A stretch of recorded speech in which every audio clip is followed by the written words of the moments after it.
première question, c'est pourquoi de nouveaux partis politiques se créent encore alors que les grands ensembles, mouvances comme opposition, existent déjà.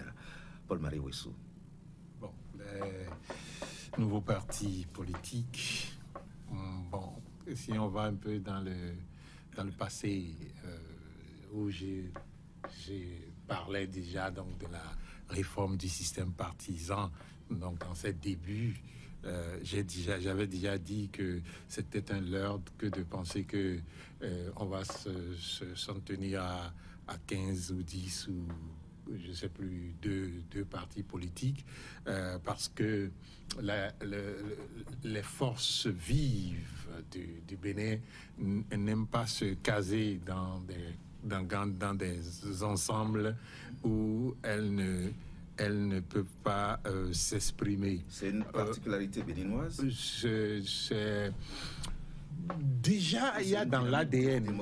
Déjà, il y a dans l'ADN du Béninois cette attitude à ne pas pouvoir aller ensemble avec le Béninois, former un groupe et conduire ce groupe jusqu'au bout. Le Béninois n'a pas ça dans son ADN. Vous verrez que si vous prenez les entreprises que nous avons, vous verrez qu'il n'y a pas de grands groupes de Béninois mis ensemble pour former des entreprises qui évoluent dans le temps. C'est généralement malgré un cadre formel. Malgré un cadre formel. Voilà, donc c'est que le Béninois difficilement se met ensemble avec le Béninois pour entreprendre. Donc il y a déjà ça. Mais ce qui est aussi à observer, c'est que lorsque le système partisan était fait, la réforme était faite, et que les uns les autres disaient oui, non, c'est la meilleure réforme qu'on puisse avoir au monde. Moi, j'avais déjà dit que nous sommes qu'au début. Au début, rappelez-vous, du renouveau démocratique, de l'ère du renouveau démocratique, on n'avait que 10, maximum 15 partis politiques. Mais c'est au fur et à mesure de la gouvernance, au fur et à mesure de la vie au sein des partis, que les partis s'éclatent, et au fur et à mesure aussi du désir de celui qui est au pouvoir, parce que c'est surtout celui qui est au pouvoir, c'est surtout lui qui provoque les éclatements, qui provoquent lorsque ça ne lui plaît pas, donc ou que la position de tel groupe ou tel groupe ne lui plaît pas, qui provoque les éclatements et permettent qu'il y ait beaucoup d'autres partis. Mais ce que nous avons en ce moment comme système partisan, c'est qu'il y a un manque de démocratie cruel. Et donc, au sein des partis politiques, et donc vous constatez un manque de démocratie au plan national. C'est ce que nous vivons au sein des partis politiques qui rejaillit au plan national. Et le manque de démocratie à l'intérieur des partis politiques fait que les uns et les autres ne se sentent pas à l'aise à l'intérieur. Et la tendance, cette tendance donc, à créer leur propre parti politique. Alors, risque et péril, quand on voit les conditions. Est-ce qu'il y a un risque là-dedans? Les conditions pour bénéficier aussi justement de la manne financière, enfin de l'aide aux partis politiques, on va en parler tout à l'heure. Est-ce que c'est finalement, Eloge Francis Attad, un idéal partisan qui est en train de s'effriter? Je crois, vous me permettrez d'abord de rappeler à Paul-Marie Ouessou que en 90, on n'avait pas une dizaine de partis politiques. En 90, on avait 31 partis. Je crois qu'il y a une étude qui a été produite par le ministère de l'Intérieur et de la décentralisation en 2002 qui prouve que du 24 septembre 90 au 14 octobre 2002, le Bénin comptait 124 partis. Ça va passer à 250 en 2016. Bon, je crois qu'il y a des travaux. La thèse de doctorat de M. Tosso Rogatien, qui est actuellement le directeur de cabinet au ministère de l'Enseignement supérieur, prouve bien à satiété que, évidemment, il y avait une prolifération de partis politiques, puisque ces travaux ont été consacrés à la vie des partis au Bénin. Il y a eu le temps, pendant sa thèse, pendant sa soutenance, de lire plusieurs fois les travaux avec lui, avant qu'il ait soutenu, et après ça, j'ai lu encore cette thèse.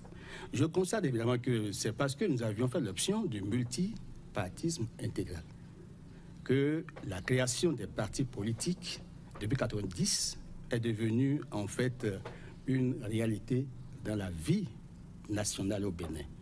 Et je veux vous féliciter pour avoir choisi de faire la radioscopie. Vous avez pu dire que vous voulez faire l'autopsie des partis politiques. Or, l'autopsie se fait sur les corps. La radioscopie nous amène à sortir la photographie de la situation, à apprécier les fondements des partis politiques, leur mode de fonctionnement, mais aussi les enjeux contemporains. C'est à cause des enjeux, en fait, que la question se pose. Bon, qu'est-ce que nous attendons de ces partis politiques et pourquoi, malgré l'existence des partis politiques d'aujourd'hui, d'autres partis continuent de naître? Est-ce que les conditions d'adhésion ne sont pas les meilleures? Et quand on interroge l'histoire du Bénin, si on parle de 90, le renouveau, la première charte des partis politiques, c'est la loi 90-023. Et cette loi a été corrigée et puis revue, je crois, en 2001. Parce que la deuxième charte des partis politiques au Bénin, c'est la loi 2001-23 du 21 février 2003. Et cette loi permettait aux gens de créer leur parti politique facilement, pourvu qu'il n'y ait pas moins de 10 personnes par département. Le constat sur le chemin, c'est que on a constaté, on a fait observer qu'il y avait une création anarchique des partis politiques. Premier constat. Deuxième constat, c'est qu'il y a la toute-puissance, l'hyperpuissance de l'argent, les fondateurs bailleurs. Troisième constat, il y a le mal transhumant. Mais comment faire pour encadrer ça? Je crois que le souci a été de faire en sorte que ce multipartisme ne porte pas atteinte à la cohésion nationale, à la paix et au développement du pays. En 2018, il y a eu donc une autre réforme de la charte. Vous rappelez les raisons profondes de la réforme du système partisan. Mais oui, il faut organiser la vie des partis. Puisque un rapport en date de 2021 disait que nous avons plus de 200 partis. Donc, il fallait forcément aller à la réforme. Les réformes actées par le vote des lois, le code de la charte en 2018, améliorées à la faveur de la Constitution 2019, ont permis de réduire le taux en fait, des partis au Bénin. De 250, nous sommes passés aujourd'hui à 16 partis régulièrement enregistrés au ministère, mais dans la vitalité, l'animation de la vie, il n'y a que 13 partis qui animent réellement la vie politique au Bénin. Alors, au vu de ce constat, pourquoi d'autres partis continueraient à naître? Pourrait-on se demander. Bien sûr. Est-ce que la charte empêche la création de partis politiques? Non. La réponse est non.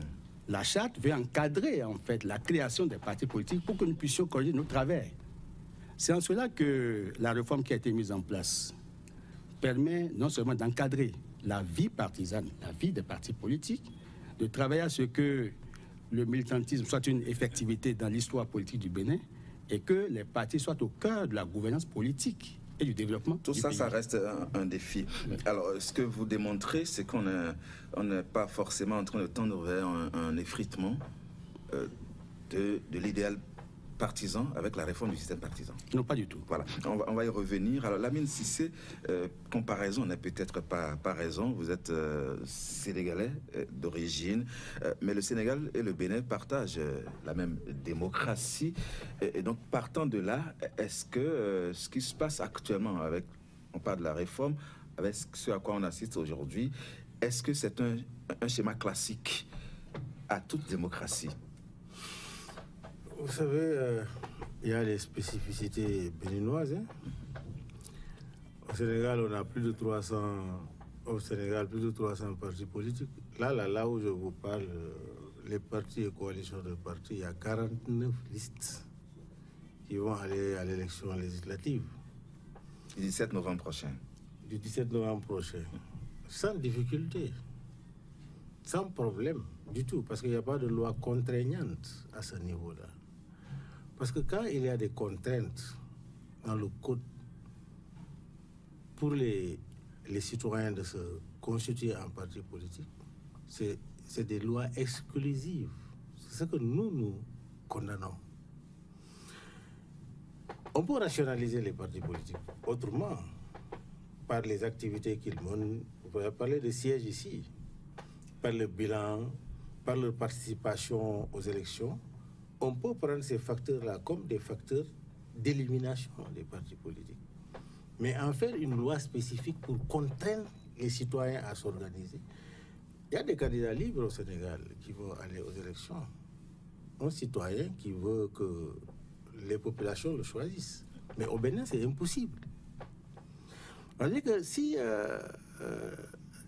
constituer un parti politique devient l'affaire des élites ou de ceux qui ont de l'argent, c'est qu'on n'est pas en démocratie. Je voudrais emboîter les pas à mon co-débatteur qui est à côté, docteur, qui vient de dire qu'il parle de la bourgeoisie,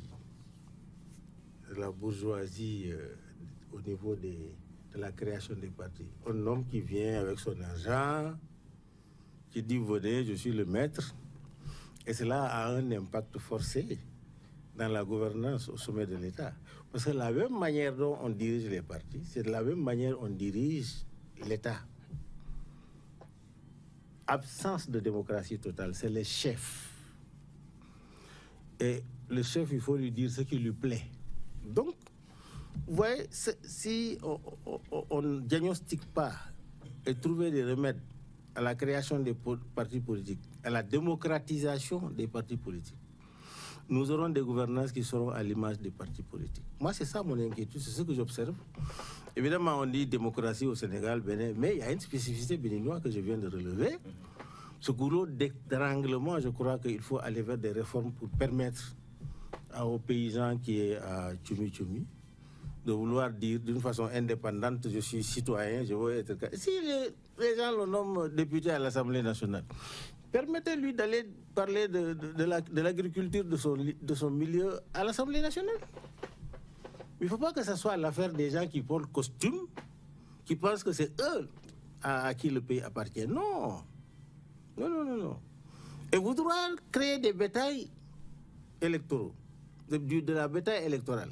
C'est pas bien, ça. Il ne faut pas réglementer, c'est ce que vous démontrez. Il faut qu'à partir des conditions, non, que les partis s'éliminent éventuellement. Justement, il y a des systèmes par lesquels on peut aller pour amener les partis à l'élimination directe, à s'auto-éliminer, parce que les conditions sont que tu crées parti politique, d'accord, ouais. Mais dans l'année là, tu as mené quelle activité? Quel est ton bilan? Quelle participation tu fais des élections? Si c'est négatif, mais on te dit, toi, pas, à un certain temps, on tentait. Si c'est négatif, on te dit, toi, vraiment, c'est pas la peine. Je crois que c'est là au mieux que de prendre des lois pour contraindre les citoyens à ne pas aller, à ne pas se constituer en candidat, ou à ne pas... La création des partis politiques devient très difficile. Je crois que c'est mon avis. Vous avez évoqué le modèle sénégalais et nous sommes dans le modèle béninois. On va devoir faire ce débat conformément aux tests en vigueur et la réforme du système partisan qui ne refuse pas la création d'autres partis politiques. C'est vrai que cette réforme exclut des candidatures autonomes, indépendantes. On va le faire, ce débat, dans ce contexte-là. Et à l'arrivée, Morgane Assoba-Metondji, c'est que les partis régulièrement reconnus ne sont pas à jour quand on voit la direction des élections qui fait son rapport, la Commission électorale nationale autonome, qui démontre qu'il y a certains qui n'ont même pas de siège, alors qu'ils devraient avoir de siège. C'est ce que disent les tests. Ne parlons pas encore de ceux qui arrivent avec peut-être aussi d'autres imperfections. Comment est-ce que on peut expliquer justement que même les tests soient contournés? Oui, déjà il faut comprendre que les tests doivent être faits en tenant compte des spécificités et du contexte. Chaque fois qu'il y a un test qui est fait qui ne tient pas compte du contexte, il y a toujours ces écarts de marge et même parfois la problématique s'impose au test. Donc la nécessité de revoir le test s'impose automatiquement à ceux qui ont pris l'initiative de prendre ces tests et de les confirmer. Et aujourd'hui, si on doit se fier à ce qui est présenté comme résultat, les tests ne sont pas forcément en harmonie avec le contexte. Et c'est ça la problématique. La loi est dure, mais c'est la loi. Non, il faut s'y conformer. Il ne s'agit pas de la dureté de la loi, il s'agit de l'adéquation de la loi. Parce que chaque fois que vous avez un test qui s'éloigne de façon drastique du contexte, la problématique ou les difficultés sont évidentes, incontournables. Et quasiment, il va falloir abandonner le test à un moment donné ou s'aventurer vers un blocus total. Et c'est ça l'inquiétude qui doit nous préoccuper. Et je reviens déjà sur ce qu'ont dit tout à l'heure mes co-débatteurs, la majorité, ont attiré l'attention sur la possibilité qui a été retirée dans notre test d'avoir la possibilité de faire confiance à quelqu'un qui est indépendant. Alors qu'on regarde le contexte béninois, on essaye de se fier à l'histoire partisane, c'est-à-dire combien de Béninois dans la pratique appartiennent aux partis politiques et assistent à des réunions de discussion par rapport à la philosophie et à la stratégie de conquête et d'animation de la vie politique. Si vous décidez de mener cette étude, je laisse les théoriciens et les experts de la question peut-être nous en parler un peu plus. Il y a de fortes chances que vous vous rendez compte que la plupart des Béninois ne savent même pas quelles sont les théories ou les stratégies d'animation de la vie politique de ces partis politiques. Et donc, pourquoi s'intéresser donc à ces partis politiques? La plupart, et quand vous regardez ceux qui ont été présidents au Bénin avant cette réforme, c'était carrément des indépendants. C'était des gens qui n'avaient pas de parti politique, qui ont bénéficié de la confiance de la population. C'était vu comme une faiblesse. Pas comme une faiblesse, mais ils étaient vus par la population comme une solution à leurs problèmes parce que cette population-là se voyait beaucoup plus représentée par ces indépendants que par les acteurs des partis politiques. Donc, la relation... Le pouvoir au peuple. Le peuple ne comprend pas les partis politiques, ne comprend pas le fonctionnement des partis politiques et semble ne pas faire confiance forcément aux partis politiques quand vous regardez l'histoire des élections au Bénin. Le président Yahi Boni... Et la réforme du système partisan n'est pas arrivé à établir cette confiance, rétablir cette confiance entre le peuple et les acteurs politiques. Il faut une harmonisation entre l'éducation et le caractère participatif du peuple et les tests. C'est ce que j'appelle le contexte et les tests. Aujourd'hui, le Béninois lambda ou la population béninoise, est-ce que cette population s'intéresse aux partis politiques? Peut-être qu'une étude doit être menée pour voir combien de Béninois font confiance aux partis politiques, s'intéressent à la vie des partis politiques et sont prêts à être partisans et militants. La question du militantisme reste un défi. Sine qua non dans ce contexte. Et si ça n'existe pas, il faut laisser la possibilité au peuple techniquement de vouloir porter sa confiance vers un candidat indépendant, ce qui semble être totalement retiré dans le nouveau contexte dans lequel on se retrouve. Donc peut-être cela peut apparaître comme une imperfection qu'il va falloir résoudre. Alors, Paul-Marie Rouissou, est-ce qu'on peut le dire, est-ce qu'on peut l'attester que là, nous sommes dans un bras de fer, contexte, spécificité béninoise, réalité béninoise et réforme du système partisan ou bien et réalité juridique? Je crois que ce que... Parce qu'on voit les partis qui forcent la main, qui savent peut-être que la réforme ne leur permettrait pas d'exister au long terme, mais qui quand même se créent. Ce que Morgan essaie de dire, je crois, si je comprends bien, c'est que quand il parle de contexte, c'est la réalité de la vie telle que ça se vit et les tests qu'on prend pour dire qu'on veut régir cette vie-là. C'est cette différence qu'il faut faire. Qui ne sont pas en harmonie avec le... Personne au Bénin, y compris ceux qui ont la charge de diriger l'État, ou ceux qui sont supposés être dirigés, personne au Bénin ne respecte la loi. Déclaration forte, mais je vais vous le prouver tout à l'heure. Prouvez-le. Ok, très bien. J'apprécie bien Francis quand il se lance dans son développement historique qui part de quelque part pour arriver à quelque part. Et qui tend à nous dire qu'au Bénin, il y avait 30 et combien de partis en 90. Déjà, Mais moi, je ne regarde pas ces données, ces études. Ça peut être des données de bureau. Qui sont réelles. Non, attendez. Enfin, sur papier.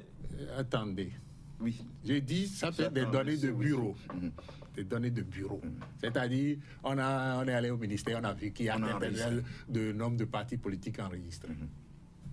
La réalité au Bénin est que en 1990-91, première élection, il y a le Phare Lafia qui a pris le nord entier. OK?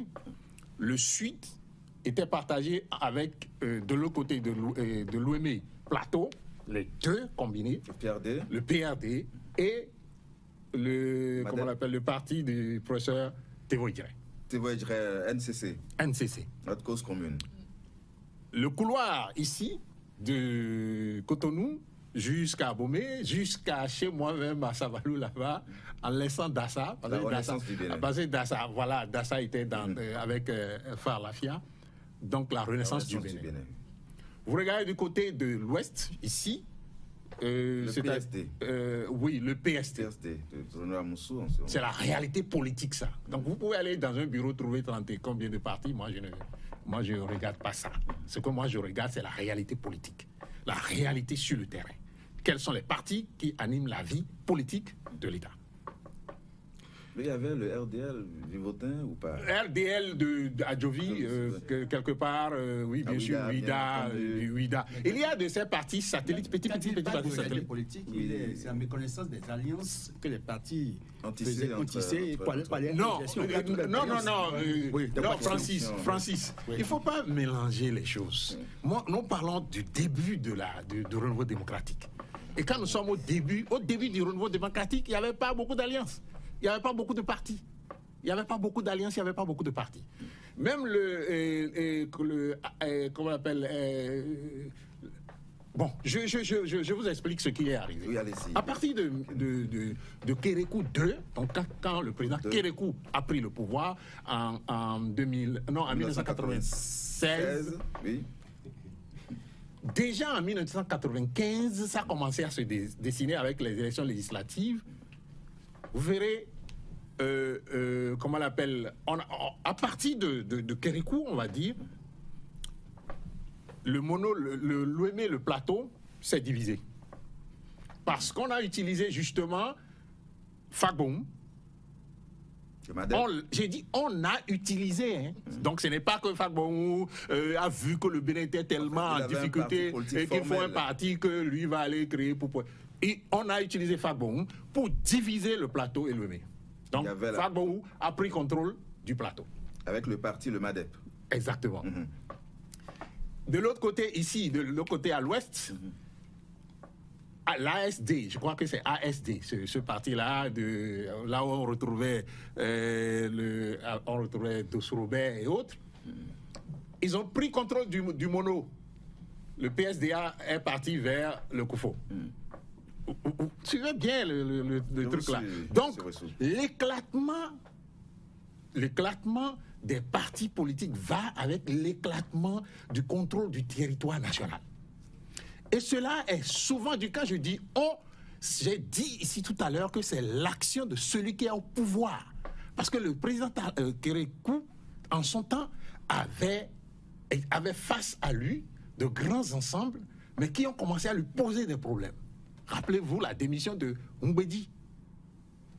La démission de Houmbédi, comment faire pour déraciner Houmbédi de l'Ouémé? Mais n'oubliez pas que déjà Houmbédi, lui, il a déraciné le parti du professeur Tevo Idjiré avec l'introduction, rappelez-vous les faits, avec l'introduction du système dont on passe de maison, c'est-à-dire on passe de maison à maison la veille pour distribuer ce que vous savez. Donc on ne peut pas faire une analyse qui soit pour distribuer complète. Des cadeaux, pour motiver des électeurs. C'est comme ça que ces choses sont entrées dans la vie politique de notre État. Donc rappelez-vous ces choses. Donc quand on ne parle pas en l'air, on parle sur les choses réelles. Maintenant, nous sommes tous d'accord que si normalement, il a dit, on a fait une étude qui montre 100 ou 200 et quelques partis, si celui qui est au pouvoir devait tenir rigueur de comment les partis devraient exister même, c'est qu'on n'aurait pas 200 partis. Parce que ces 200 partis n'existaient pas du tout en réalité en termes sur le terrain. Et normalement, quand vous n'avez pas fait tel nombre d'élections, vous n'êtes plus constitué comme parti politique. Mais les études vous diront qu'il y a 200 quelques partis. Mais dans la réalité, il n'y a pas 200 quelques partis qui fonctionnaient sur le truc là. Mais ce qui arrive sur l'échiquier politique. Pour rester, je vous laisse la parole et vous continuez, pour rester actuel, en réalité, si on doit suivre les tests rigoureusement, les 5 formations politiques qui n'ont pas de siège ne devraient pas être considérées comme existants. Clairement, c'est clairement. Donc c'est vous dire que quand je dis que autant ceux qui sont supposés faire respecter les tests que ceux qui sont supposés respecter ne respectent rien au Bénin, c'est la réalité ça. C'est la réalité. Et chacun veut juste regarder l'eau trouble là et jouer son jeu dans l'eau trouble pour s'en sortir. C'est ça le problème. Même si ça doit rester un défi, mais regardez, nous allons quand même continuer de faire ce débat dans le respect strict des tests, parce que nous sommes d'accord que si nous n'arrivons pas à respecter les tests que nous nous sommes donnés, là, on n'est pas dans le jeu démocratique. Je ne suis pas en train de prôner le non-respect des tests, mais je vous dis ce qui se fait dans la réalité. Vous relayez la réalité. Voilà, c'est ce qui se fait. Je vous donne un exemple. Bon, ok, d'accord. Puisqu'il a abouti à cette belle réforme qui crée un système idéal, paradisiaque et tout, les partis politiques, selon les tests, puisque vous voulez qu'on reste dans les tests, selon les tests que nous avons là. Je dois quand même noter, les faits sont sacrés, le commentaire est libre. Non, je parle de faits, je parle de faits. De réforme paradisiaque. Non. Bon, moi, j'ai commenté ce qu'il a dit, et ça, c'est normal. C'est le commentaire. Alors, donc, je parle des faits, et je dis qu'on a un test actuellement, qui dit que lorsqu'il y a une opposition constituée dans le pays et que le pays a fini des élections et qu'une force a pris le pouvoir comme opposition, on nomme un chef d'opposition. Qui est le chef d'opposition au Bénin? À ce jour, je parle de ce jour. Qui est le chef d'opposition? Que disent les tests? Moi, c'est ce que je viens de vous dire, qu'on doit nommer un chef d'opposition avec les avantages, avec tout ce qu'il faut. De fait, le chef de file est connu, suivant les tests. Je veux dire, on nomme. Le test ne dit pas c'est de fait. Le test dit on nomme. Puisque vous dites qu'on n'a qu'à respecter. Avec les avantages, dites-vous. Maintenant, le parti d'opposition qui a la majorité l'emporte et son chef est le chef de file de l'opposition. C'est ce que nommé avec les avantages qu'il faut. D'accord. Mais jusqu'à ce jour, où est le décret qui nomme le chef du parti, le chef de l'opposition au Bénin? L'autre chose que je vais ajouter rapidement avant que vous ne donniez la parole à Francis pour qu'il je peux nous donner la parole à Morgane et à la Miss Cissé également. Bon, non, mais ce que je vais dire rapidement. On a eu, comment on l'appelle, depuis que le président Talon on a eu cette réforme-là, on a dit qu'on paie quelque chose aux partis politiques. Ça, il a cité comme un élément fondamental donc, de cette belle réforme que nous avons aujourd'hui. OK? Et ça a été payé, enfin, je vais parler de l'année dernière, ça a été payé cette année-là. Nous sommes dans le 2e semestre. Est-ce qu'on a payé ce qu'on doit payer aux partis politiques? Ça a pris du retard. Non. C'est ce que je veux. Quand on dit respecter les règles, les tests, c'est ce que vous m'avez dit. Bien donc sûr. je vous retourne votre chose là pour vous dire le respect des fêtes, c'est le respect des tests. Ce n'est pas seulement ceux qui doivent subir les tests, mais c'est aussi ceux qui sont supposés faire respecter les tests, qui doivent aussi respecter les tests. Donc vous comprenez maintenant quand j'affirme que personne ne respecte les tests au Bénin. Chacun regarde dans l'eau trouble et joue le jeu. Vous le regrettez? Vous le regrettez? Mais je le regrette, franchement. Voilà. Alors, voilà. Je ne peux pas ne pas donner tout de suite la parole à... Il faut le faire. C'est ça. Attendez. Je ne veux pas seulement d'envie, mais je meurs d'envie parce qu'il y a dit tellement de choses sur lesquelles il faut que je revienne. Je ne vous permettrai pas de mourir d'envie. Allez-y. Vous comprenez avec moi, en fait, qu'une réforme, c'est quoi? C'est un changement important, radical, en vue d'une amélioration. Et vous pouvez convenir avec moi qu'il y avait une fragmentation excessive de la scène politique au Bénin. J'ai dit et je répète que ce sont les données du ministère de l'Intérieur qui me permettent d'évaluer le quota et l'effectif des partis politiques à une certaine date donnée. Il sait que sur le terrain scientifique, la rigueur et l'honnêteté scientifique nous imposent de dire l'approche, quelle est la méthode que nous avions mise en place pour atteindre des résultats. Je rappelle que du 24 septembre 1990 au 21 octobre 2002, il y avait 124 partis politiques au Bénin. Je cite les chiffres, et là, mes sources, là, c'est le ministère de l'Intérieur, liste des partis politiques enregistrés. Cotonou, 21 octobre 2002. Et là encore, je dis, attends, je vous dis. Permettez. Monsieur Attadé, monsieur Ouissou, monsieur Attadé, juste un instant. En réalité, je voudrais qu'on se comprenne, vous comprenez très bien. Il ne récuse pas que ces nombre de partis politiques soient enregistrés. Non, jamais. Permettez. Il démontre que ceux qui sont sur le terrain réellement, dans la réalité, ne font pas ce nombre. Donc il y a certainement des partis enregistrés, mais qui... Je ne récuse pas. Ce que je dis, ceci, c'est pour lui montrer qu'en fait, il y a une querelle parti politique. Le rythme naissant des partis politiques inquiétait. J'ai dit qu'en 90, je répète que selon les chiffres enregistrés par le ministère, il y a 31. En 91, il y a 5 qui sont nés. En fait, l'année qui a suivi. L'année qui a suivi, en 92, il y a eu 3. En 93, il y a eu 3. En 2014, il y a eu 19 partis. En général, à la veille des élections, il y a plus de partis qui naissent. En 95, il y a eu 10 partis. En 96, 9 partis nés. En 97, il y a eu 18 partis nés l'année-là. En 98, 3 partis. En 99, 3 partis. En 2000, il y a eu 5 partis nés. En 2001, 7. En 2002, 7. Et quand on fait le cumul, on crée ça exactement. Bon, maintenant, c'est que dans le fonctionnement et l'animation de la vie politique, parce qu'il faut voir c'est quoi un parti, quelles sont les missions du parti et quels sont les modes de contrôle sur le ministère par rapport à la charte des partis. Il y a un article 7, la loi 2021, la loi 2001 du 21 février 2003, en son article 7, dit que quand vous ne participez pas à 2 élections législatives consécutives, le ministère de l'Intérieur prend un arrêté et vous retire. Mais il y a du laxisme dans le respect des tests. Donc les partis existent, mais n'animent pas la vie politique et ne respectent pas les tests.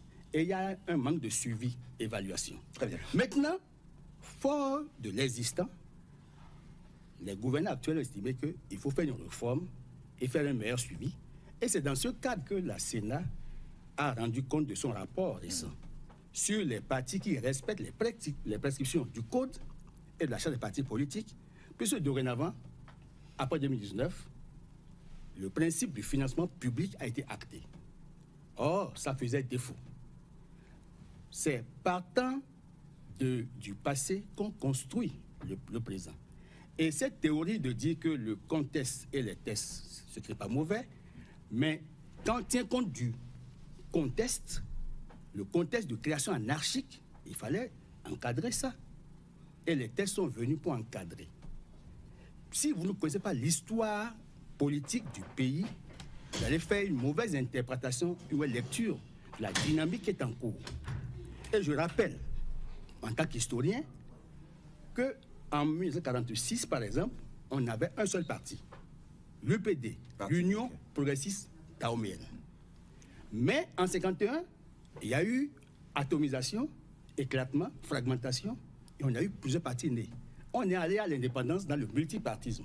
Mais le 3 novembre 1961, on est encore venu à la carrière de partis uniques. Le PDU, le Parti dahoméen de l'unité. Après ça, on a encore connu une flopée de partis, mais en 1975, Québécois a dit non, mais le PAPB, parti unique. Donc 3 tentatives de parti unique. Mais en 1990, à la faveur de la conférence, on a dit libérons la pluralité politique, créons les partis. Mais on a compris qu'en 1990 et 2001, pour tenir compte du rapport du PNUD, on est passé à plus de 200 partis. Quel mécanisme peut-on mettre en place pour encadrer la vie des partis? Puisque en général, Les partis ont des projets, des programmes politiques.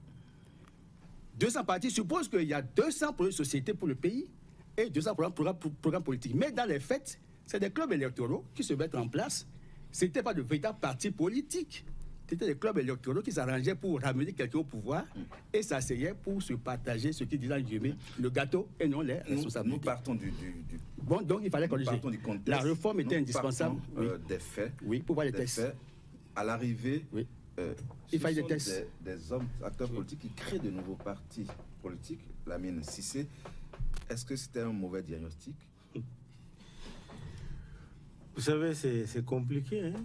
C'est très compliqué parce que si on se pose la question réellement, la création de tous ces partis politiques a quel impact négatif sur la vie politique? En réalité, les gouvernants souvent ont peur d'avoir 15 ou 20 partis ou 30 partis. Ici, au Bénin, il y avait eu à peu près une trentaine de partis qui sont partis, qui sont allés aux élections avec la liste unique. Ça n'a pas fait de bruit. Maintenant, c'est pourquoi je dis, quand on dit on est dans un système démocratique, dans une démocratisation, il faut que les lois reflètent le processus de démocratisation. Il ne faut pas que la loi soit une loi qui dicte. Dès que la loi dicte, c'est que ça tue la compétence démocratique. Ça tue cet engouement démocratique. Parce que mon co-débatteur, il a dit tout à l'heure là que la floraison des partis, ce sont des clubs électoraux. Mais en regroupant moi je ne dis pas les partis politiques, en regroupant les leaders de partis politiques, on crée quoi finalement? Ce n'est pas un club électoral? Non, mais non, c'est une grande coalition, ça. Il y a la question de l'idéologie. Ce sont des coalitions. Et ensuite, ils se regroupent à la base de quoi? C'est ça, c'est ce qui tue le militantisme. Parce qu'un parti politique doit être arrimé sur une vision claire, une idéologie, qu'il enseigne à ses militants, qu'il forme ses militants à la base et un projet de société. Maintenant, si vous mettez tout le monde par la loi, ensemble, ceux qui sont des libéraux, des révolutionnaires, etc., ensemble, ça vous créez quoi en réalité? Est-ce que c'est ça qui règle le problème de la démocratie? Toute la question fondamentale se pose à ce niveau-là. C'est pourquoi j'ai dit, je ne suis pas d'accord dans la rationalisation. Vous avez parlé de réforme orthodoxie, évidemment, c'est pour changer positivement. Mais est-ce que cette réforme politique, nos réformes politiques dans nos pays, c'est pour soumettre les gens à un système que le sommet contrôle? C'est ça le drame. C'est ça le drame. Donc il faut faire attention. Parce que c'est pourquoi je dis on est en train de tuer l'essence même de ce qu'on appelle parti politique. Parce que souvent, quand je cause avec des gens, toi tu es où? Je suis de tel parti. Mais quelle est votre idéologie? Oh, je ne sais pas. Hein. C'est la réponse. Nous avons vu ici, sous Mathieu Kérékou, l'UBF. Parce que Mathieu Kérékou n'avait pas de... Feu Mathieu Kérékou, son excellence, n'avait pas de parti politique. Mais il s'entendait, l'UBF s'entendait autour de Mathieu Kérékou, autour de quoi en réalité? Était-il une vision politique ou bien c'était pour juste l'intérêt que chacun en tire? Parce que nous avons vu, après Kérékou, avec Yahi Boni, il y avait la débandade, chacun partait de son côté. Donc il n'y avait pas une unité. Et je crains que, au départ du monsieur président Talon, que ces regroupements-là s'éclatent. Parce qu'en fait, c'est ça. Parce que rien de solide n'est réellement créé. Alors, donc voilà, mon problème est que, quel est l'impact? Pour moi, quand il y a 300 partis ou 400 partis politiques, l'État doit s'arranger de telle sorte qu'il n'y ait pas de pléthore de candidats. Parce que à travers la caution qu'on peut imposer, mais qu'on laisse, même si un candidat indépendant vient, qu'il dise, on dit la caution c'est à 50 millions, il dit je paye. Je vais parler aux populations, qu'il a cette liberté. Vous avez dit l'impact, il doit être ressenti sur la population justement, sur le peuple qui semble observateur de tout ce qui se passe.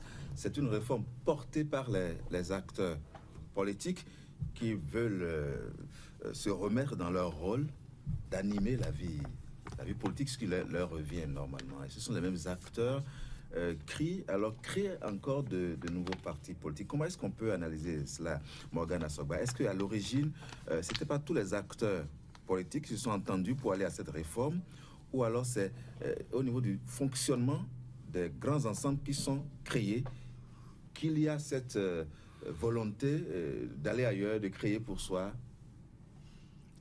Est-ce que c'est la faute au fonctionnement des partis politiques qui existent? On peut les citer, hein, les grands ensembles, l'UP, le Renouveau, le BR, les démocrates, la Force Cori pour un Bénin émergent, Moël Bénin, peut-être Renaissance, le RN, Renaissance nationale, c'est bien cela. Est-ce que c'est le mode de fonctionnement qui est le vrai problème? Ou il faut aller regarder là où on a trébuché? C'est-à-dire l'idée qui a sous-tendu la réforme du système partisan. Déjà, il faut se poser la question de savoir est-ce qu'il y a un problème avec la création des partis? Et la réponse, moi, je la trouve, il n'y a aucun problème. Et quand on parle de création de partis anarchiques, ça signifie que le test est anarchique puisque les partis se créent en remplissant des conditions que le test demande.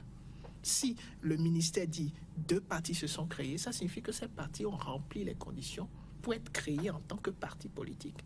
Donc la notion de création de partis anarchiques, techniquement, ne trouve pas sa place dans un contexte où l'administration fonctionne correctement et qu'on a même 1000 partis politiques. Il faudra ajouter à la notion de la création, la notion d'animation de la vie politique, de l'existence réelle de ces partis qui se créent. Si les tests disent que l'animation effective de la vie politique est une condition sine qua non pour l'existence du parti politique. Et quand on se retrouve avec des partis politiques qui n'animent pas la vie politique, ce n'est pas la faute aux partis politiques, mais c'est la faute au système qui ne fait pas son travail.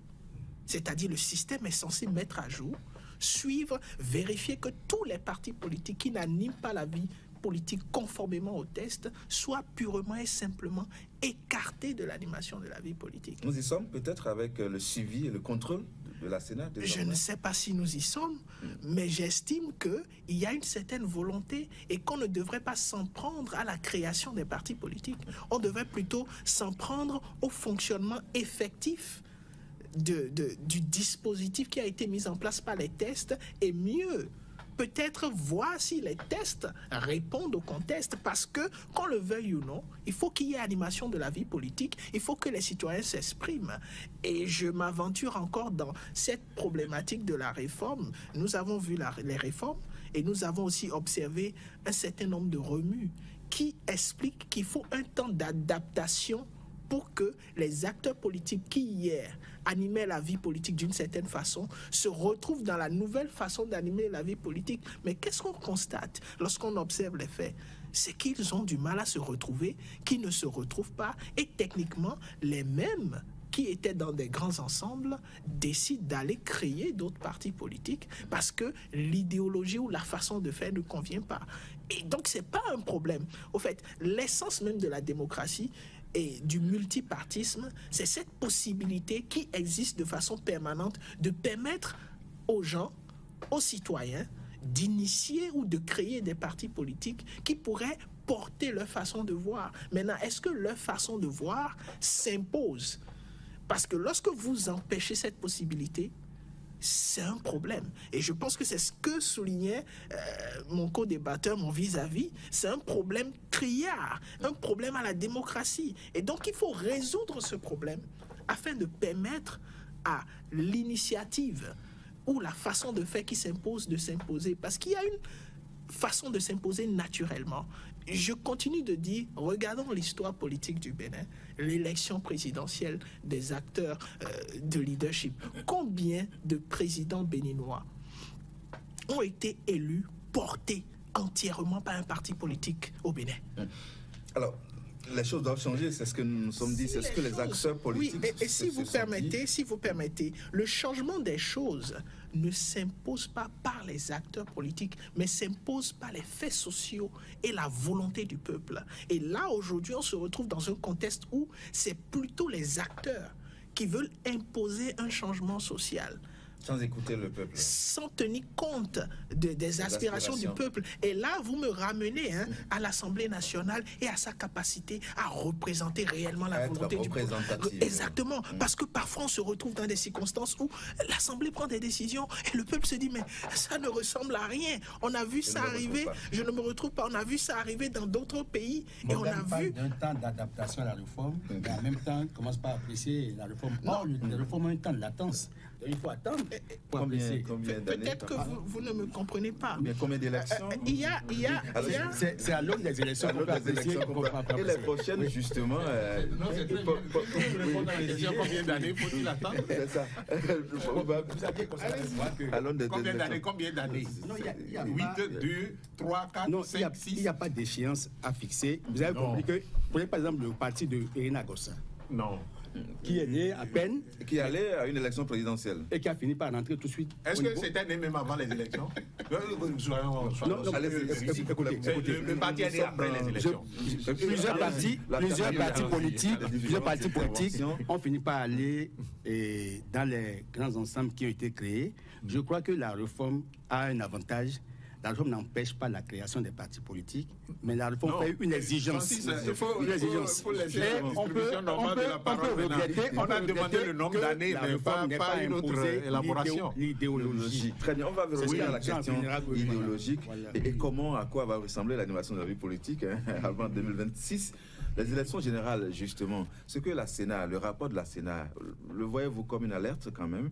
Une alerte de ce que, oui, vous êtes créé, les tests vous l'autorisent à le faire, mais vous n'êtes pas sûr de participer aux prochaines élections générales si vous ne remplissez pas les conditions. Déjà, je pars des 5 régulièrement inscrits, mais qui n'ont pas de siège.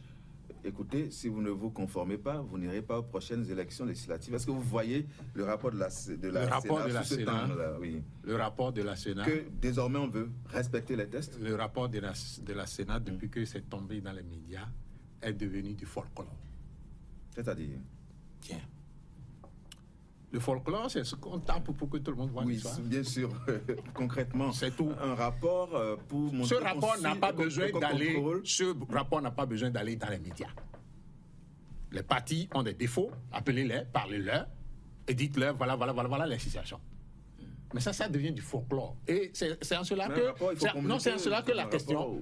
Oui, mais écoutez, vous avez une charge. Donc, si vous devez contrôler, puisque si vous êtes responsable d'une structure, vous devez contrôler la structure à tout moment. Si chaque jour que vous contrôlez, vous devez aller dans les médias pour dire, voilà, j'ai contrôlé, il y a telle faute. Comment vous corrigez les fautes? Voici la mission que vous m'avez confiée. Non, la Sénat n'a pas besoin d'aller parler au peuple béninois pour aider ceux qui ne respecte pas les lois, à respecter les lois. Elle-même a besoin de respecter les lois. C'est ce que je vous ai dit, moi, dès le départ. Quand vous dites elle-même, vous employez, vous-même vous l'avez dit, des déclarations bien fortes, quand vous avez dit que la Sénat a besoin de respecter les lois. Reprochez-vous à la Sénat de n'avoir pas respecté une loi particulière? Vous voulez que je cite les lois maintenant? Bien sûr que la Sénat n'aurait pas respecté. Bien. Il est dit que lorsque nous faisons les élections, c'est dans la loi, la loi qui est votée. Je parle des réformes, donc je parle des lois de réforme. Il est dit dans la loi des réformes que vous voyez le carnet, qui porte les procès verbaux,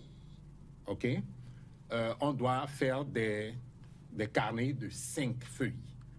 Pourquoi? Parce que lorsque vous écrivez, c'est pas à papier carbone que ce que vous écrivez va sur les autres feuilles.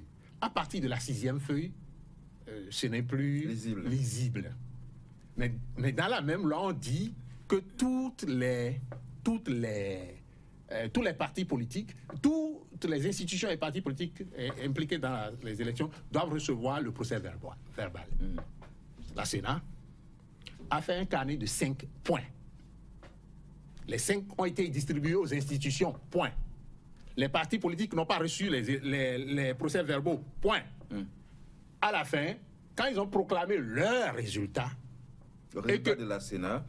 Bien sûr, c'est ce que j'ai dit. Bien sûr. et que les partis n'ayant pas les procès-verbaux sont allés à la Cour constitutionnelle pour dire ça, ce n'est pas le résultat des élections, et qu'on a demandé qu'on a demandé d'aller voir la Sénat pour dire leur doléance et avoir les procès-verbaux.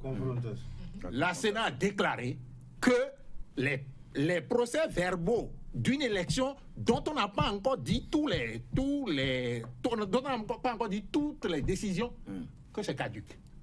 En quoi elle respecte la loi? Non, mais c'est cela. Donc vous avez vu que je parle, que je ne dis pas des choses en l'air. Bien sûr. Vous avez maintenant un élément croustillant pour la Sénat. Donc prenez n'importe quelle institution, je vais vous dire. Il y a la question du respect des lois, mais cette alerte... Pas ceux qui sont même chargés de faire respecter la loi. Avant de parler, d'aller voir les partis politiques qui n'ont pas de siège, maintenant faire le folklore, de mettre ça dans les médias pour dire les partis n'ont pas de siège. Ça peut signifier désormais, nous voulons faire les choses autrement. Quand même, dans quel pays vous parlez comme ça? Le problème qu'il a, vous parlez du Bénin, d'accord, le problème qu'il a posé, il est très clair. Il a dit que la loi telle qu'elle est prise, et c'est en cela qu'on a dit de Francis Naka nous répondre et nous dire en combien d'années on doit attendre le suivi d'une loi avant de faire une évaluation. Au fil de quelle élection? Les élections générales déjà. La réforme même, ce n'est pas les élections seules. La réforme, ce n'est pas les élections seules. Je lui ai déjà dit ça sur un plateau. Que là où nous en sommes, normalement cette année, l'année qui vient là, on ne doit pas entreprendre de réforme. Il faut faire l'évaluation de ce qui est fait et voir comment corriger et améliorer avant d'aller de l'avant. Mais on ne le fait pas. Nous avons créé un système, à partir du système de la réforme du système partisan, un système d'hypocrites. On voit le serpent, comme le dit le grand chanteur à Lopon, on voit le serpent, mais on veut taper dans l'herbe. Et nous voulons faire ça pour développer, on dit développer le Bénin. Quel développement on veut faire dans l'hypocrisie? C'est pas possible. Juste un mot, M. Ouessou. Oui. Alors, vous avez dit que nous avons du mal au Bénin à respecter les tests que nous-mêmes nous sommes. Y compris ceux qui sont chargés de faire respecter les tests et que ceux qui doivent respecter aussi les tests. Il y a une institution qui tire la sonnette d'alarme. Vous n'avez pas de siège, il faut vous conformer. Et donc, par ricochet, parle également au nouveau parti qui se crée. Vous devriez, certes, vous êtes autorisé, peut-être, vous devez respecter la loi. Est-ce que ce n'est pas un pas vers ce que vous dénoncez, vers le respect des tests? C'était ma question. Je dis c'est un pas vers, sauf que celui qui donne l'ordre doit agir par exemple. Oui. Et lui-même n'est pas un exemple. Et lui demande aux autres d'être un exemple. Et c'est pourquoi je parle de folklore. Donc vous comprenez à peu près notre problème. Notre problème, c'est pas, on a fait un système, d'abord, très très rapidement, si je peux vous permettre de dire quelque chose à Francis. Bon, aux téléspectateurs. Oui, aux téléspectateurs à travers Francis. Personne, mais alors personne au Bénin, peut-être qu'on va chercher et trouver, ne dit qu'il n'y a pas nécessité de faire des réformes. Et que tous ceux qui défendent le président Talon retiennent ça, que nous on n'a jamais dit, personne n'a jamais dit qu'il ne faut pas faire des réformes.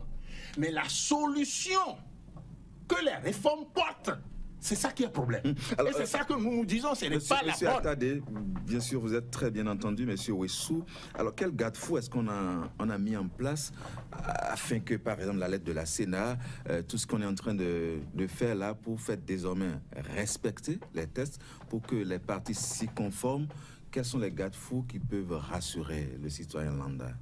Je crois que tout citoyen honnête doit pouvoir féliciter la Sénat qui a bien fait de rendre compte, de communiquer aux populations le rapport de la mission qu'ils ont exécutée pour voir si les partis politiques créés respectent les exigences des lois électorales. Il faut féliciter ça. Et je suis un peu peiné quand mon cher frère Paul-Marie Ouessou parle de folklorisation, que le rapport n'aurait pas dû tomber dans la presse, alors que c'est lui qui a dit sur ce plateau qu'il ne sait pas si un acte a été pris pour nommer le chef de file de l'opposition. Donc ça tombe encore dans les médias, ça fait encore de la folklorisation. Il ne sait pas si le chef de l'opposition, le chef de file de l'opposition a reçu le décret portant nomination de chef de file. Donc, comme il n'aime pas la presse, je veux faire constater que monsieur... Non, mais monsieur Ouessou n'aime pas que l'administration déverse les résultats ou les actes dans la presse. Non, ça c'est une généralisation. Non, parce que ça fait de la folklorisation. C'est un constat qui n'a rien, qui n'a aucune racine, parce que ça fait une généralisation. Il parle souvent de la science. Mais on ne fait pas de la généralisation sans fondement comme ça dans la science. Nous disons, moi je reviens sur le factuel. Oui. C'est sur les faits. Un rapport qui concerne les n'a pas dû être publié dans la presse. Oui, ça là, ce rapport n'a pas besoin d'être publié. Si le rapport n'est pas publié, comment les citoyens sauront. Mais la nomination doit être rendue publique. Et si on ne vous informe pas, pour que vous sachiez qu'il y a des partis qui ne sont pas à jour et que ce n'est pas été disqualifié, c'est le peuple qui dirait qu'il y a peut-être de l'arbitraire. Or, le peuple a le droit à l'information, c'est même constitutionnel. Nous devons encourager nos institutions à nous rendre compte. Monsieur Rossou, je crois sur ce pan-là, je crois ne pas partager votre avis. Non, je vous conseille. Je vous conseille. Non, c'est pas un conseil. C'est pas l'apologie d'un système. Non. Mais les peuples, les populations doivent exiger que les gouvernants leur rendent compte. Qu'ils nous rendent compte surtout, et non nous isoler des gens et les mettre en partie. Justement, à l'essentiel. Je crois que sur la réforme, j'ai bien dit que la réforme vise en fait une amélioration. Maintenant, il faut peut-être juger de l'utilité de la pertinence de la réforme. Or, il faut un temps de latence. Parce qu'on avise. Lorsqu'on met en chantier une réforme, on attend l'évaluation. Or, cette réforme intervenue dans le secteur politique, dans le champ politique, a permis d'aller aux élections 2021. On a, dans la perspective des élections générales. Et on a ce baromètre qui fait. Oui, c'est ça surtout. Donc, c'est ce grand exercice électoral auquel. Il ne faut pas faire de la sélection. C'est 2019, 2020, 2021. On peut évaluer. Non, il fait de la sélection. Et ça ne donne pas. C'est lui qui dit d'informer les populations. S'il vous plaît. Oui. Enfin, on va laisser les. Je ne rogne pas sur votre temps de parole. Oui, donc il ne faut pas aussi faire de sorte que je rogne sur votre temps de parole. Parce qu'un bon démocrate, je sais que la tolérance est une vertu essentielle. Vous savez que M. Rossou, dans ses propos, a dit que c'est le déficit de démocratisation, c'est les partis politiques que l'on lit à travers les institutions.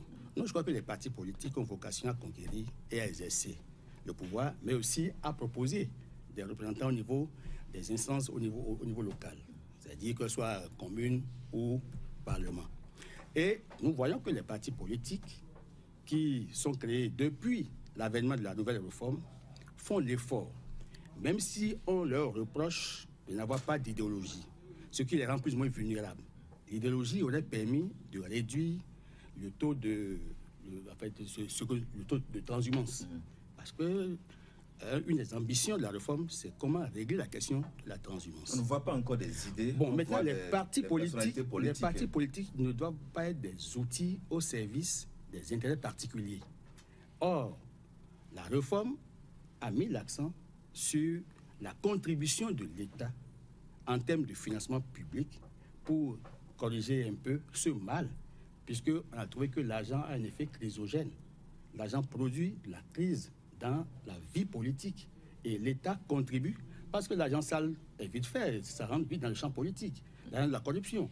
Donc il faut faire en sorte que nous puissions avoir des acteurs politiques vertueux. Est-ce que vous voyez ces acteurs politiques, justement, comme que vous appelez vertueux, vous les voyez dans la disposition de respecter la réforme du système partisan? Les acteurs politiques ont conscience que les lois sont faites pour les respecter.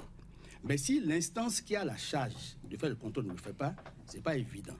Vous avez vu, j'ai évoqué... Il faut être à la trousse. J'ai évoqué la loi 2001-21 du 21 février 2003 qui, en son article 7, cette loi, en fait, qui est déjà tombée dans des études, disait que quand vous n'allez pas à 2 élections législatives consécutives, le ministère de l'Intérieur prend un arrêté et vous retire. Mais ça n'a jamais été fait au Bénin. Maintenant qu'on est venu à une nouvelle réforme qui fait des exigences, vous n'avez pas de siège, vous ne participez pas aux élections, vous serez disqualifié, contraint à partir. Je crois qu'il faut que l'instance, la Sénat, vienne expliquer pour que les partis qui ne sont pas à jour fassent l'effort de se mettre à jour. Si ces partis ne font pas l'effort, ils s'en prendront à eux-mêmes. Je crois que c'est en cela que j'ai trouvé la démarche est salutaire. Maintenant, c'est que le paysage est en train de s'assainir. Il n'y a pas une flopée de candidatures au niveau des présidentielles. On n'a pas encore de candidature. Non, je crois qu'on a déjà testé 2021.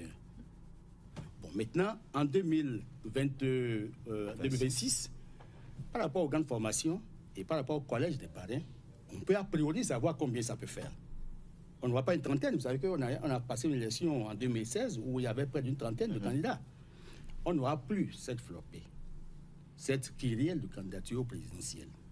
Mais ce qu'on peut saluer dans la réforme et qui me paraît très important, c'est le militantisme qui naît progressivement, mais qui doit être boosté par les écoles du parti et qui sera consolidé par le choix idéologique. Parce que c'est le manque d'idéologie qui rend vulnérable encore les partis politiques. C'est une urgence avant 2026? C'est une urgence, si on peut, mais à défaut de le faire, les nouveaux dirigeants 2026 vont ouvrir ce nouveau chantier de réforme pour que les partis politiques soient plus crédibles en ayant des options idéologiques claires. Car un ultra-libéral se trouve mal à l'aise dans un parti progressiste. Alors, Lamine Cissé, on ne voit pas les acteurs politiques dans l'empressement de revoir les tests. Cette réforme du système partisan, et il faut un seuil à respecter également, seuil au bout duquel on ne devrait plus passer à des réformes. Nous avons l'animation de la vie politique de notre pays dans la perspective des élections de 2026. Comment est-ce que vous entrevoyez cette animation? 6 mois avant les élections, selon le protocole de la CEDEAO. Exactement. À moins qu'il y ait consensus. Alors, quand vous me dites les acteurs politiques, moi je dis le régime en place n'est pas pressé. Parce que tout ce que... Vous savez, nous sommes dans un régime présidentialiste. C'est ça qu'il faut... Il ne faut pas occulter. C'est extrêmement important. C'est lui qui nomme aux emplois civils et militaires. Toutes ces institutions dont on parle là, qui a pris décret pour nommer? C'est le président Talon. C'est lui qui peut pris décret pour dégommer. Est-ce que les gens qui sont au niveau de ces institutions-là sont libres dans le travail ou pas? Nous avons vécu cela partout ailleurs en Afrique. Les réformes sont importantes partout d'ailleurs. Je suis d'accord avec vous quand vous dites la Sénat, évidemment, on doit publier les rapports. C'est pour informer les citoyens. Et pour que demain, ces défaillants-là, si on les met à la touche, qu'ils comprennent qu'ils ont été avertis. Ça, c'est extrêmement important. Maintenant, peut-être que lui, il connaît ce que moi, je ne connais pas. C'est ce qui lui fait parler. Mais ça, c'est important. Il faut que le gouvernement aussi publie. Parce que nous, au Sénégal, le président Macky Sall, pendant tous ces temps-là il n'a jamais publié les rapports de Cour des comptes, des inspecteurs. C'est le gouvernement qui est venu là, qui ont tout publié, mais ça fait un tollé, un scandale national. Ça rattrape toujours si on ne publie pas les rapports et qu'on ne montre pas à l'opinion nationale. Voilà, parce qu'on gouverne au nom du peuple. Mon frère, en réalité, le pouvoir, c'est le peuple. Le président Talon, ce n'est pas lui le pouvoir. Le président Talon devait être un commis de la nation, au service du pays. Tous les ministres là, au service du pays. Parce que le pouvoir appartient au peuple, uniquement au peuple. Alors donc, il ne faut pas qu'on perde de vue cela. Maintenant, moi, le militantisme, quand j'entends le bloc républicain, ça me fait penser à Kamala. Et quand j'entends démocrate, bloc démocrate, c'est Kamala, je pense. Voilà, quand j'entends républicain, je pense à Trump. Je pense qu'en fait, le nom de ces partis-là même donne une indication de l'idéologie et de la vision, parce que c'est les démocrates et les républicains, c'est les néolibéraux, puis là-bas, c'est la démocratie. Ça se reflète. Quand on dit démocrate, on est beaucoup plus socialiste que capitaliste. Je crois qu'il est important que quand on a un parti politique et qu'on enseigne, nous, quand on va prendre le pouvoir, voilà ce que nous combattons dans le pays. Quand nous allons prendre le pouvoir, c'est comme ça que nous voulons gouverner et voilà la direction que nous voulons prendre. Le militant doit être militant à la base de cela. Moi, j'ai été formé à l'âge de 17 ans en tant que militant. J'avais 17 ans. On m'a formaté dans un parti de gauche. Jusque-là, je n'ai pas pu changer de parti de gauche. Est-ce que c'est possible dans le contexte béninois avant 2026? Mais de permettre aux citoyens de choisir tel ou tel candidat en fonction... Ce que je voudrais dire, ça doit faire... Il y a 2 ans, il reste 2 ans pour aller aux élections. Ça doit faire partie des actions prioritaires des partis politiques. Parce qu'un militant, s'il n'est pas militant idéologiquement, c'est qu'il fait le culte de la personnalité. C'est qu'il se lie à son leader. C'est mon leader ou rien. Mais ça, ce n'est pas un parti politique. Les partis politiques qui se lient au leader, vraiment, c'est un drame. C'est pourquoi c'est ce qu'on appelle le militantisme pécuniaire. Il faut mettre de l'argent, corrompre les gens, acheter les gens. Quelqu'un a dit tout à l'heure, à la veille des élections, aller dans porte à porte, vendre, acheter les gens. C'est ce qui crée la gouvernance chaotique quand on prend le pouvoir, parce qu'on veut récupérer des milliards que nous avons dépensés par ailleurs. C'est pourquoi il est très bon que le pouvoir revienne au peuple. En revenant, les gens qui sont dans les campagnes, dans les hameaux, qu'ils comprennent, j'adore dans cette partie-là, dans le parti de mon co-débatteur, parce que tout simplement, lui, il veut que nous fassions ça ensemble. Et il faut le dire, on va faire ça ensemble. Il ne faut pas dire que je suis un messie qui vient pour sauver les gens. Et en général, nos leaders politiques, ils se considèrent comme des messies, des sauveurs. Non. Ceux qui se considèrent comme des sauveurs, ils ont sauvé quoi depuis qu'ils sont là? Rien du tout. Alors, Morgane Assogba, mettons dit, tentons vers une animation de la vie politique par des partis politiques qui ne rempliraient pas les conditions pour aller aux élections de 2026? Il faudra regarder dans la boule de cristal pour répondre à cette question. Ce que je peux dire déjà tout de suite, c'est que c'est un peu comme l'homme politique Blé Goudé a dit pour la Côte d'Ivoire, il dit 2025 ne se passera pas sans nous. Pourquoi je le dis? Il y a des acteurs de la vie politique qui sont avérés par rapport à leur influence politique, qu'on le veuille ou non, qu'ils soient dans un parti politique ou non. À un moment donné, il faut aller vers eux pour pouvoir toucher les populations, du moins celles qui vont aller voter, pour qu'on ait une animation de la vie politique. Ça, c'est un fait. Maintenant, l'autre chose, c'est combien est-ce que la loi va décider d'être souple. On a vu, lors des dernières élections, à un moment donné, où la loi a dû être souple pour un certain nombre de situations. Parce qu'on ne pouvait pas se permettre d'aller aux élections sans un certain nombre d'acteurs politiques ou de partis politiques. Il a fallu revenir ou trouver un mécanisme pour permettre à ceux-là de répondre présent à la ligne de départ. Donc, est-ce que lorsqu'on procède ainsi, ça accommode l'utilité et le respect strict qui devrait être fait des tests? C'est la question à laquelle il faudra répondre et trouver le mécanisme maintenant de faire en sorte que les choses se préparent concrètement pour qu'on n'ait pas une animation de la vie politique tumultueuse pour les élections à venir. Donc, il se peut qu'on se retrouve dans un contexte comme vous l'avez décrit, mais cela devra être permis par les tests, encore une fois.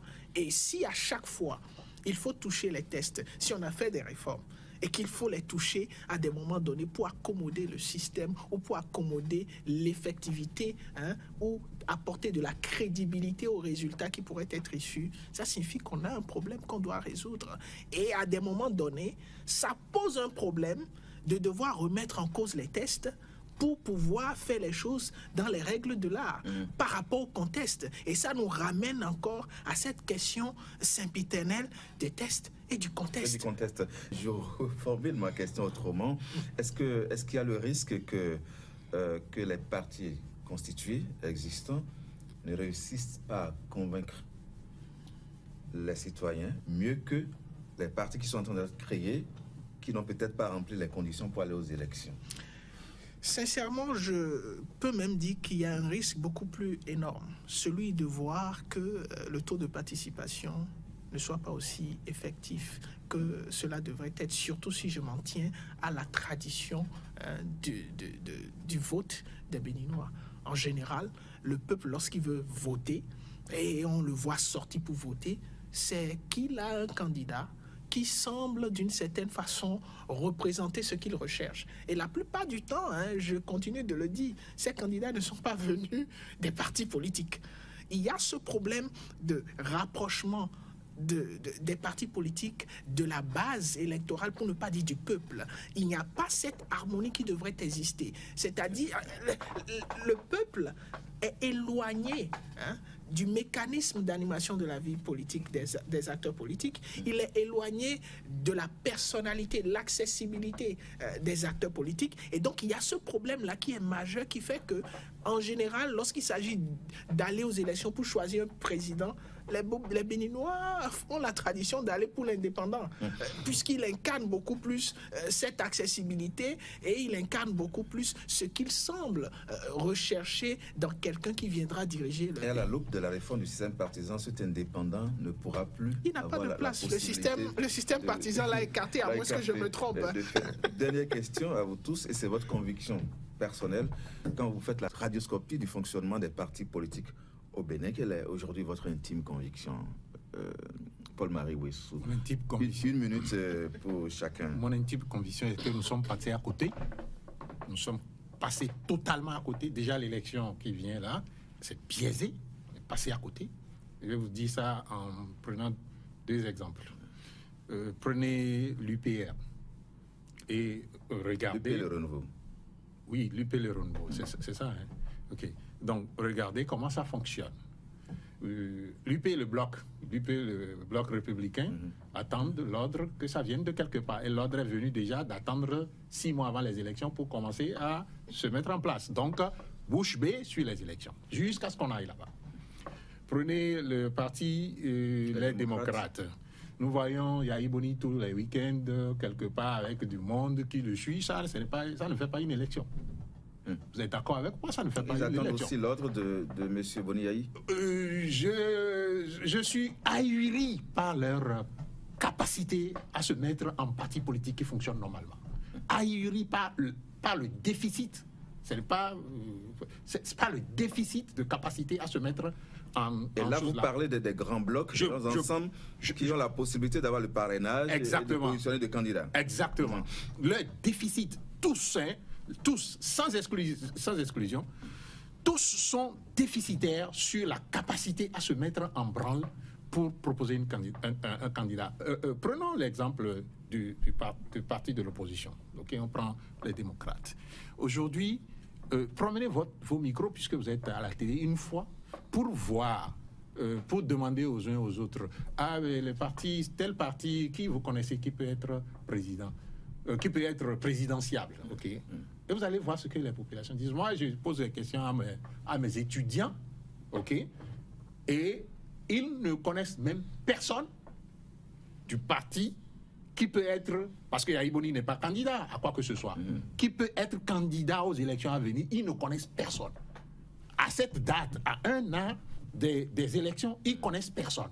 Et c'est à ceux-là qu'on va aller demander de voter prochainement. Pour vous dire à peu près comment les électeurs sont pas du tout informés sur ce que c'est que le processus dans lequel nous sommes et comment nous allons de l'avant. Et donc, le parti qui est le parti les démocrates, moi je crois, a un énorme travail et ne me semble pas être pressé par le temps pour se mettre au travail. Les partis de la mouvance, vous savez, attendent l'ordre. Opposition confondue. Oui, ils attendent l'ordre. L'ordre va venir de quelque part et puis on se met en branle. C'est ça le problème. Je vais croiser cette fois-ci. Je passe à vous, Morgana Assogba. Je vais croiser. Je passe de M. Ouessou à M. Assogba sur votre intime conviction. Je suis dans une difficulté de conviction parce qu'il n'y a rien qui m'inspire forcément une sorte de conviction. C'est-à-dire, je ne vois pas, mais je souhaite. J'ai un souhait. Le souhait, c'est que le génie béninois trouve une solution paisible pour trouver le mécanisme de créer les tests qui vont avec le contexte pour qu'on ait des élections crédibles et paisibles. On va invoquer une fois de plus le génie béninois. Oui, parce que une chose est claire, le contexte et les tests ne sont pas d'accord. Sans parler des hommes qui gèrent à la fois les tests et le contexte. Donc, et ce génie s'appelle consensus? je ne sais pas quel nom on peut lui donner, parce que la notion de consensus, si on veut tenir compte du consensus, on parlera du Parlement. Alors que à l'Assemblée même déjà, il peut y avoir, il y a des députés, mais est-ce que ces députés sont à l'écoute et portent réellement les convictions et les volontés de leur base? C'est une autre question.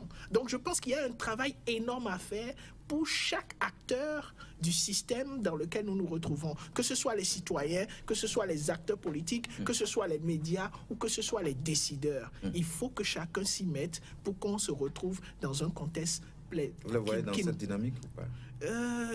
Je pense que c'est possible, mais il n'y a pas d'éléments qui me mettent en confiance pour le moment. Qui vous conforte. Et le Francis Attali, sur la même question. 3 petites choses. Oui. C'est que la réforme est en train de produire des résultats, mais des défis persistent. Il faut le dire parce qu'il y a des imperfections qui sont corrigibles. Deuxièmement, c'est concernant le vote. Il y a les déterminants du vote. Au Bénin, vous savez que c'est le vote. Il y a le vote solitaire et le vote solidaire. En fait, les gens ne votent pas solidarité. Comme c'est telle personne qui est devant, ben nous votons pour son candidat. En général, c'est ce vote-là, au lieu de vote solitaire, qui aurait pu permettre de voir qu'à celui-ci, potentiellement, a l'étoffe, a les compétences, a les qualités. Donc, le vote solidaire triomphe sur le vote solitaire. Donc, les présidents choisissent en fonction du vote solidaire. Curieusement, c'est parce qu'il y a la corruption de l'achat de conscience à grande échelle qui n'existe plus. Troisièmement, je sais qu'aujourd'hui, le paysage politique est en train de se recomposer. Et les acteurs sont gagnés en maturité, ont très peur, parce qu'il n'y a pas de ressources financières maintenant. Or, les élections, c'est la logistique, c'est beaucoup de moyens. Les gens ne veulent pas s'engager dans une lutte incertaine. Troisièmement, enfin, c'est que les partis politiques ont un grand rôle à jouer. Comme il n'y a plus d'indépendants dans la course à la présidentielle, à la présidentielle, pour avoir des tickets, c'est les partis politiques qui doivent présenter des candidats qui doivent être soumis à la ratification populaire. Et il se fait évidemment qu'il faut qu'un débat interne se fasse et qu'un comité de tri choisisse les candidats et que vous recevez l'onction de votre parti avant de compétir à travers la validation du collège des parrains. Donc dans ces conditions, ce n'est pas aisé de se déclarer tout de suite candidat au risque de ne pas passer les mailles du tamis. Globalement, il faut retenir que 2026, c'est un exercice électoral grande nature. Et chacun y pense, les acteurs aussi y pensent. Le chef de l'État, il a intérêt à ce que l'alternance se fasse dans la douceur, sans infusion de sang. Et c'est ce qui fait évidemment que nous devons appeler chaque acteur à travailler surtout à avoir un environnement pacifique, paisible. Le taux de participation, ce n'est pas le fait d'un gouvernant, c'est le fait des partis politiques. Parce que plus ils impactent, plus les gens vont sortir pour aller exprimer le vote. Parce qu'évidemment, le vote dépend évidemment des éléments de langage, mais aussi de l'offre de candidature. Donc il faut que les partis travaillent sur l'offre. Qu'est-ce qu'ils offrent aux citoyens pour pouvoir compétir et gagner les élections? Parce que l'offre aujourd'hui, il faut le tenir qu'au-delà de tout ce qui se fait, l'embellie économique, les infrastructures, il y a la question des filets sociaux et les canaux de transfert. Comment est-ce que les gens pourront gagner, sentir dans leur poche qu'il y a du social, que le flux est bien redistribué. Et ça reste un défi. Et c'est le grand défi, la question de l'emploi, de l'employabilité de la jeunesse, la question de l'autonomisation des femmes, la question du social globalement. C'est ça, en fait, qui sera l'offre majeure. Sinon, les gens sont d'accord qu'il y a quand même du travail qui a été fait, mais il reste toujours un aspect qui semble être un peu négligé ou qui n'a pas été suffisamment reçu la de la population. C'est pourquoi je crois que Cissé a bien dit que quand on interroge les citoyens béninois, ils disent qu'ils souffrent dans leur chair parce que l'argent ne circule pas. Lamine Cissé, justement, pour boucler ce débat. Oui, franchement, c'est-à-dire que je pense que on a tendance à minimiser la sortie de Yahya Boni. Sa sortie a un impact très sérieux. Vous savez, Yahya Boni, c'est un vécu. 10 ans de gouvernance. Yahya Boni, c'est des acquis. Yahya Boni qui draine les foules, il impose le débat de l'alternance. OK? Et en drainant les foules, ça prouve que lui, son candidat, va être soutenu. Les gens vont fermer les yeux pour soutenir. Aujourd'hui, celui qui a les mains liées, c'est le président Talon. Vous savez pourquoi? S'il annonce tout de suite le candidat, il ne va plus gouverner. C'est-à-dire la gouvernance va être chaotique. D'ici 6 mois. Lui, il a plus de problèmes que l'opposition politique. Que l'opposition. Je ne suis pas en train de faire une bipolarisation de la classe politique. Je suis en train de prendre des exemples d'analyse tout court. C'est comme si le président Soglo sort dans sa fièvre, etc., on l'accueille. Mais si c'est populaire, ça veut dire qu'on est à son écoute. C'est une réalité politique africaine. Africaine, je dis. Au Sénégal, les gens disent Ousmane Sonko, on s'en fout. S'il est un diable, etc., il faut nous désigner un mouton, nous allons voter pour lui. C'est ce qui s'est passé. Parce que l'homme incarne la sûreté. Et puis les gens qui sont nostalgiques de cette gouvernance Yaya Boni, s'ils voient Yaya Boni, c'est l'effervescence. Ils vivent le passé. Ce qui veut dire que le président Talon a un effort considérable à faire. Un effort considérable à faire parce que... Je voudrais croire que vous n'allez pas me faire le coup de laisser passer ces choses, ces critiques. Donc ce que je nous souhaite, on dit les faits sont sacrés, les commentaires sont libres. Ils sont libres, bien sûr, mais il faut retenir ceci. Premièrement, Francis. Non, il faut retenir ceci. Non, c'est pas redistribuer la parole. Ils ont réagi sur ce que j'ai dit. Juste peut-être pour clarifier. Il pouvait parler sans répondre à ce que j'ai dit. Alors, ok, monsieur Cissé. Non, réagissez s'il vous plaît. Monsieur Cissé prend la parole et nous concluons l'émission. Après moi. Non, pas après vous. Réagissez s'il y a eu des aspects sur lesquels vous voulez réagir, vous voulez revenir. Oui, premièrement, qu'ils disent que des noms sortent. Moi, je suis désolé, je ne suis pas dans ce culte-là qui veut qu'on ait peur de prononcer des choses. Moi, je dis les noms, et les noms viennent de mes étudiants. S'il est scientifique, comme il le dit, ça, c'est un échantillon de personnes. C'est ce que vous entendez que vous avez chose. Dit, oui. Deuxième chose, et sur les sorties de Yaya Boni, on en a vu d'autres. En 2016, on en a vu ça. Mais le problème, c'est que Yaya Boni n'est pas candidat. Et peut-il influencer le vote? Attendez, jusqu'au débat que Kamala Harris a eu dernièrement avec Donald Trump, alors qu'elle est vice-présidente du pays. Les électeurs ont dit, et même jusqu'à ce jour, ils le disent, nous ne la connaissons pas suffisamment. Et quand les enfants prononcent le nom de certains, ça veut dire que c'est ceux qui marquent leur esprit. Et l'électeur, c'est celui qui marque leur esprit. Sonko a commencé à se faire présent dans l'esprit des Sénégalais depuis des années. Bien. Et donc, s'il donne des consignes après, ça se comprend. On va boucler. M. Cissé. C'est-à-dire que je suis peut-être mal compris, mais moi je l'ai compris, mais lui il ne m'a pas compris. Moi je suis en train de dire il ne faut pas minimiser la sortie de Yaya Boni sur c'est-à-dire sur le plan populaire. Il draine les foules, il impose le débat de l'alternance. Je dis Yaya Boni, ceux qui le suivent, ils sont nostalgiques des passés. Yaya Boni, c'est un vécu, c'est des acquis. Donc, c'est un dinosaure dans l'action politique béninoise. Important. La preuve en est que s'il n'était pas sorti pour les élections législatives, ils allaient avoir ces députés-là. Non. C'est ça la réalité. Donc, je voudrais tout simplement dire que ce que moi, je suis en train de voir, je prie Dieu vraiment, que Dieu touche le cœur du président Talon et des autorités qui sont dans l'exécutif, pour pouvoir, n'est-ce pas, avant d'aller aux élections, créer les conditions qui permettent à la classe politique, consensuellement, d'aller aux élections et laisser le peuple choisir qui va être le prochain candidat. Merci. Voilà, merci beaucoup à vous.